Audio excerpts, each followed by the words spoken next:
Lamentations 3:19-33. Remember my affliction and my wanderings, the wormwood and the gall. My soul continually remembers it and is bowed down within me. But this I call to mind, and therefore I have hope. The steadfast love of the Lord never ceases. His mercies never come to an end. They are new every morning. Great is your faithfulness. The Lord is my portion, says my soul. Therefore I will hope in him. The Lord is good to those who wait for him, the soul who seeks him. It is good that one should wait quietly for the salvation of the Lord.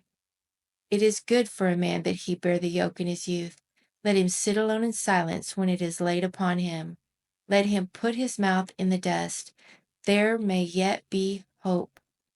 Let him give his cheek to the one who strikes it, and let him be filled with insults. For the Lord will not cast off forever, but, though he cause grief, he will have compassion, according to the abundance of his steadfast love. For he does not afflict from his heart, or grieve the children of men. Maybe you've heard the phrase, absence makes the heart grow fonder. When two loved ones must be apart for a time, whether for work or play or family matters. The point is that lack of a good experience or relationship creates longing for restoration, reuniting, or return. Advent reminds us that we still live in a world marred by brokenness. We await the return of the King who will set all things right. Advent reminds us that we long for love, righteousness, and justice. It's not hard to imagine during a hectic, contentious, and social season of the year.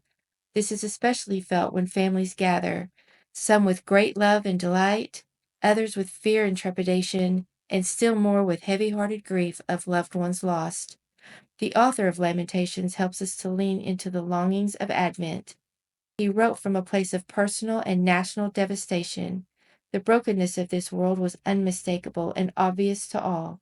Jerusalem and the temple had been destroyed. The people of God were on their way to a foreign land. Lamentations displays a godly grief for Jerusalem and the people of God. Yet from a place of exhaustion and hopelessness, the author calls on the Lord. Remember my affliction and my wanderings, the wormwood and the gall. And from out of the darkness of his soul came a thrill of hope. This I call to mind, and therefore I have hope. The steadfast love of the Lord never ceases. His mercies never come to an end. They are new every morning. Great is your faithfulness. Hope is essential for living through a season of despair and waiting, but the text shows us where hope really comes from. Hope is grounded in God's character as one who maintains steadfast love and mercy. His steadfast love never ceases. His mercies never run out.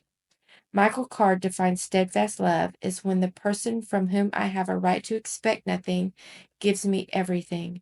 What a reminder of God's love for us. We truly have no right to expect anything from God, and yet his steadfast love, he gives us everything in Jesus Christ.